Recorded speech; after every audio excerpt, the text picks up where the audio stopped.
Here's the pattern printed out. It's 5 pieces I'm cutting out with a razor.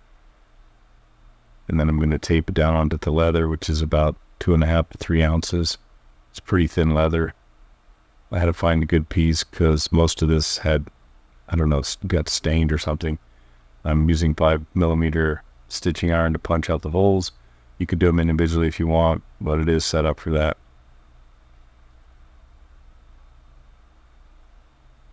And then I think I got this out of sequence, of course.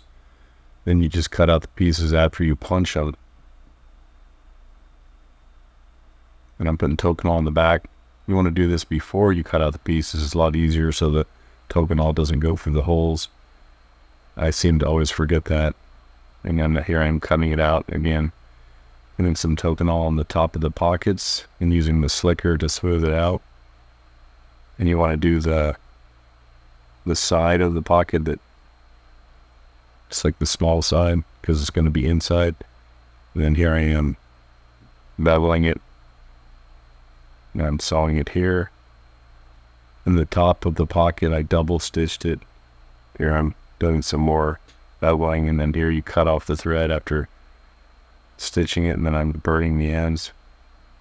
And then just tapping down the threads so they sit kind of flat. And in the middle of this wallet, on the inside, I shaved it down a bit, and I didn't really like that. I didn't like how it looked.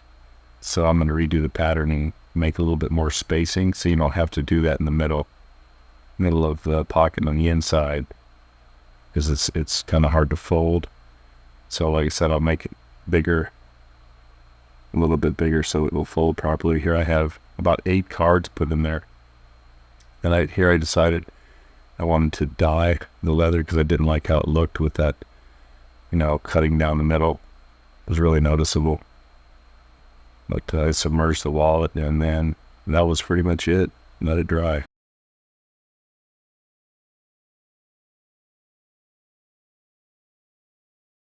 Okay, so here I've printed the new pattern. You can see the noticeable gap between the right and left sides. So it should be enough space when you're folding the wallet. I already made this. This is after the fact, so it came out fine. This is the old one that I made. It actually has brown dye. Looks black though, but still very minimalistic and fits in your front pocket fine. It's just I used the French edger right there to sky some of that leather out, which I didn't really like. That's why I dyed it. It didn't look good as vegtan. But I have 2 cards in each pocket, so for a total of 8 cards, it holds a lot. But closing it still has kind of a pinch in there. So basically I'm just saying those edges you need to bevel and you have to burnish it. And you do it before you sew it. It makes it a lot easier. So sand, bevel, and then use the Tokonol or the burnishing agent. The big piece you can do after the fact because you have all the edges available. So it's a quite simple pattern.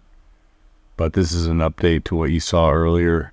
I just appended this video to the original one so you can see what it looks like. But very straightforward. Should be easy, no problem. Make sure you print it on A4 paper and then measure that square, which should be 50mm by 50mm. And don't do any scaling when you're in Adobe.